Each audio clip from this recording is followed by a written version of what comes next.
किसी गांव में एक आदमी के पास बहुत सारी बकरियां थीं। वह बकरियों का दूध बेचकर ही अपना गुजारा करता था।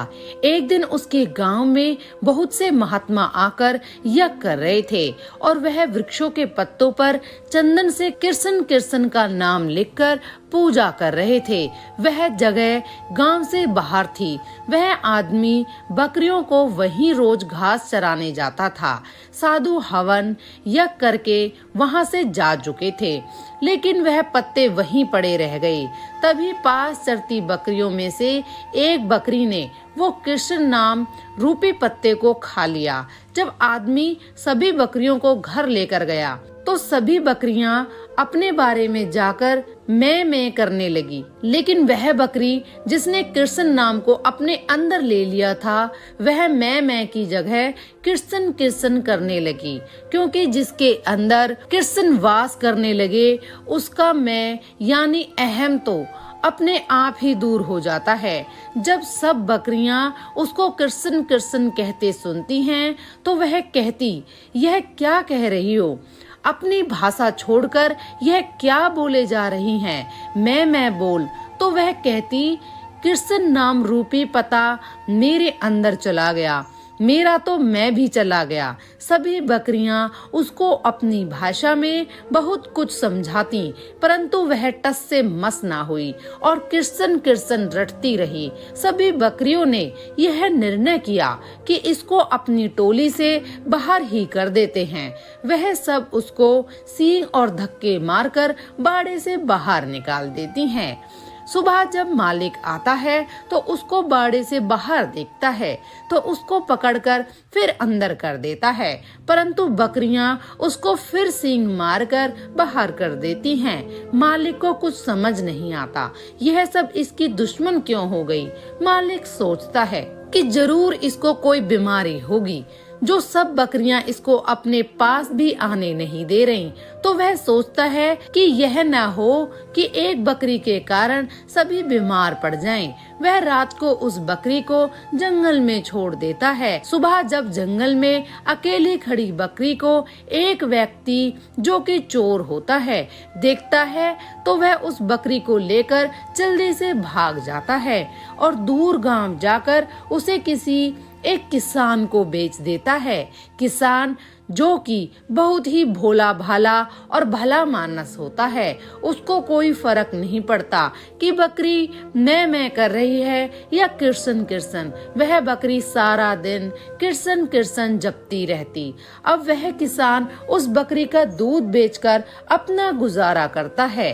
कृष्ण नाम के प्रभाव से बकरी बहुत ही ज्यादा और मीठा दूध देती है। दूर दूर से लोग उसका दूध उस किसान से लेने आते हैं। किसान जो कि बहुत ही गरीब था, बकरी के आने और उसके दूध की बिक्री होने से उसके घर की दशा अब सुधरने लगी। एक दिन राजा के मंत्री और कुछ सैनिक उस गांव से होकर गुजर रहे थे। उसको बहुत भूख लगी, तभी उन्हें किसान का घर दिखाई दिया। किसान ने उसको बकरी का दूध पिलाया। इतना मीठा और अच्छा दूध पीकर मंत्री और सैनिक बहुत खुश हुए। उन्होंने किसान को कहा कि हमने इससे पहले ऐसा दूध कभी नहीं पिया। किसान ने कहा, यह तो इस बकरी का दूध है जो सारा दिन कृष्ण कृष्ण करती रहती है। मंत्री उस बकरी को देखकर और कृष्ण नाम जपते देखकर हैरान रह गया।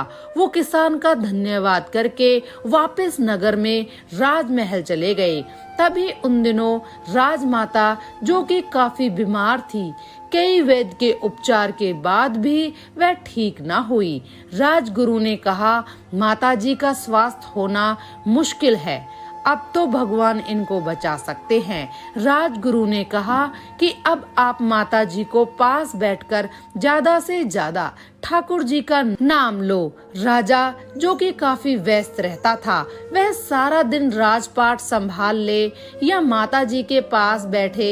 नगर में किसी के पास भी इतना समय नहीं कि राजमाता के पास बैठकर भगवान का नाम ले सके।